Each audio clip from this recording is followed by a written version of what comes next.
ayon kay Hanilet Abansenya. Muling nabisita ng mag-inang Hanilet Abansenya at Kitty Duterte si dating Pangulong Rodrigo Duterte sa kanyang detention facility sa International Criminal Court o ICC. Sa kanilang pagdalaw ay binahagi ni Hanilet na nananatiling matatag at maayos ang kalagayan ng dating Pangulo. Patuloy niya ang kanyang panalangin at pananalig na isang araw makakalabas din siya sa pagkakapiit. Okay na siya. Nag-pray me and iyon na siya rin. Kagawas na gudaglig siya. Yes. Manifest ko niya. Pagdating sa posibilidad na makabalik si dating Pangulong Duterte sa Pilipinas, buo ang pananalig ni Hanilet na may mas mataas na kapangyarihang kikilos para may sakatuparan ito. God will make a way. Wala silang. Yes, God. Kanta-kanta tayo ngayon, sabay-sabay tayo. God will make a way where there seems to be no way. Favorite ko yan, kanta ni Don Moen. Paborito yan ng aking nanay na pumanaw na po. Uy, birthday niya, April 8 Huwag niyong kakalimutan, batiin belated, ika nga. Tapos ito to, God will make a way where there seems to be no way. Yung mga sa tingin natin mukhang malabo na, ay tayo ay manalig lang. Hindi ko naman sinasabi ang solusyon ng Panginoon sagutin lahat ng ating katanungan o di kaya sagutin ng lahat ng ating panalangin. Maaring meron siyang ibang paraan ng pagsagot. But the point here, God will always make a way. But sometimes that way, hindi natin maintindihan kung ano yun. Basta ang importante, kapit tayo na God will make a way. Ang gawa ito ng tao, gawa ng tao, pero ang gawa ng Diyos hindi na kayang labanan ng tao.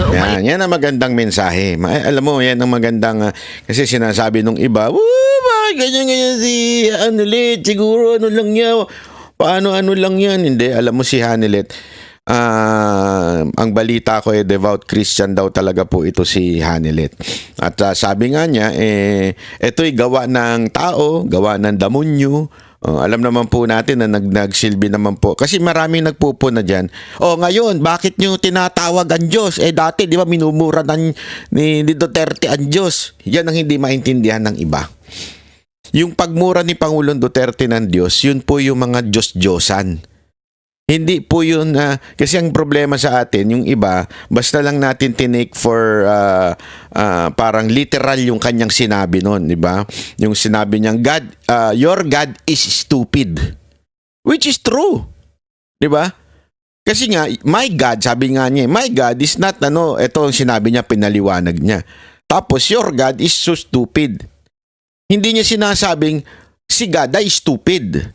Ang sinasabi niya doon, your God. Kasi sometimes, marami tayong God Sa totoo lang, sa buhay natin, iba-iba ang Diyos natin. Hindi ko ibig sabihin yung Diyos na lumikha, hindi yon. Marami tayong kanya-kanyang Diyos. Minsan nga, ginodiyos natin kahit yung ating jowa. O kaya, ginodiyos natin yung ating sasakyan. O kaya, ginodiyos natin yung ating karir. Totoo. Sometimes kasi, iyon ang definition, kaya nga yun small letter gods, di ba? The gods of our life. Yan po yung marami hong kaya nga 'di ba sinabi ng Panginoon na huwag kayong magkaroon ng ibang Diyos kung hindi ako because I am a jealous God. Hindi ibig sabihin literal na kailangan ang Diyos nyo yung Diyos na sinasamba, yung nilalagyan na rebulto. Hindi yun, hindi lang yun ang ibig sabihin ng Panginoon. Marami pa tayong Diyos sa buhay natin. Kahit nga po sabi ko nga sa inyo, yung iba kahit to yung kanilang gadget, Diyos nila yan.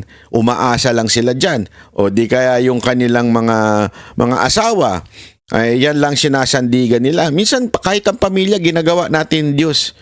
Hindi nyo ba alam? Mali ho yung sinasabi ng iba na ikaw ang number 1 sa buhay ko. Hindi ho ganun. Dapat ang natin lagi sa asawa natin, ikaw ang number 2.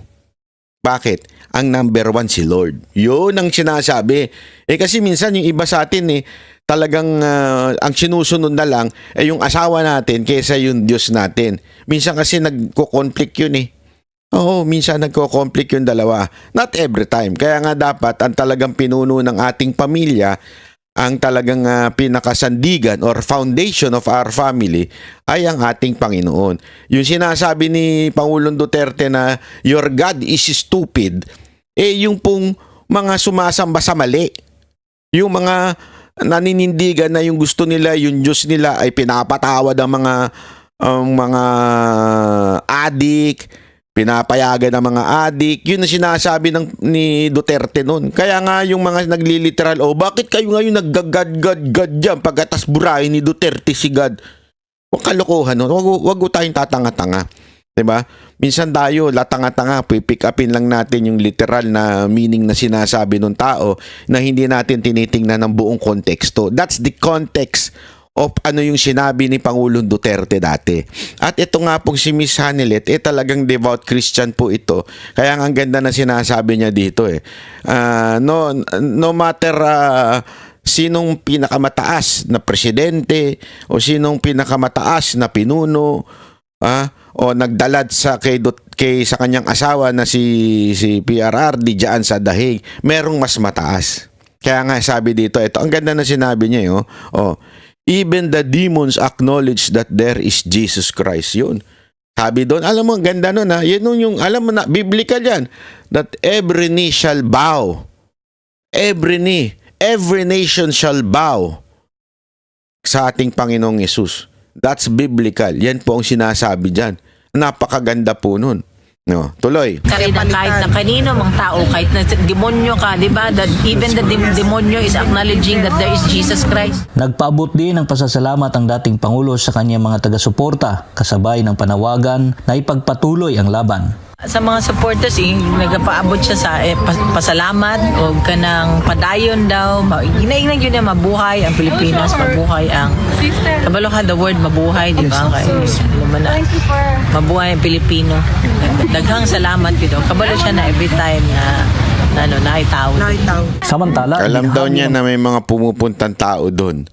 Mga Pilipino sa Netherlands kay Hanelet ang kanilang mga alalahanin hingil sa posibleng mangyaring dayaan sa darating na halalan. Ganda na mensahe ni Hanelet dito tungkol sa eleksyon. Sa Mayo 12. Ayon sa kanila, may takot silang muling maganap ang mga hindi pagkakapantay-pantay at pandaraya sa proseso ng pagboto. Gayunpaman, maring itinanggi ni Hanelet na may kakayahan silang manipulahin ang halalan, lalo na kapag ang dami ng boto para sa mga kandidatong iniendorso ni dating Pangulong Duterte ay malaki at overwhelming. Sa kabila ng mga isyong ito, naniniwala si Hanelet na hindi na ito magagapi o magagambala kapag ang boto ng bayan ay tunay at malakas. Kana galing tikas, they can only do so much. I am telling you, they can only do so much. Pag overwhelming gani ang kuan boto, dili na nila makaya. Yes, that's Dili na nila they can only do so much. Nitabo na ito una sa panahon 2016. Na magigtog gyapon tikas, pero sa kadako sa diboto sa iya wala gyapon. Kaya muling hinimok ni Hanelet ang publiko na bumoto ng diretsahan sa mga kandidato ng PDP laban. Siyempre, botohan na to. Kailan naman ta sa atong botohan, katong tinuod na tao, tinuod nga magserbisyo. PDP, palihog lang. Samantala, sa pag-endorso naman ni Vice President Sara kay Senator Amy Marcos para sa pagkasenador, sinabi ni Hanelet na alam ito ni dating Pangulong Duterte, ngunit nananatiling tikom ang kanyang bibig sa nasabing isyo. Awareness. Okay. Awareness. Wala siya nag-comment. Sa kanyang personal na pananaw, pinili na lamang ni Hanelet na sarilinin ang kanyang saloobin ukol sa isyong ito. Wala lang to ako itago. No. Nasa sa kanya na lang daw yan. Tingnan niyo itsura ni Ma'am Hanelet At nung tinanong siya about the reaction ni Pangulong Duterte. Uy, makakita. Mula dito sa... Eto. Pag-usapan na natin, mga kababayan. Pag-usapan na po natin. Pag-usapan na po natin na napaka-importante. Bakit kanyo? Sige. Eto. Alam nyo, mga kababayan, ganito lang yan. For you to understand PRRD, you have to see the whole context of PRRD. Hindi lang pwede mong kunin ang kanyang konteksto kung ano yung sinabi niya ngayon. Kailangan mong tignan ng kanyang mga pinagsasabi.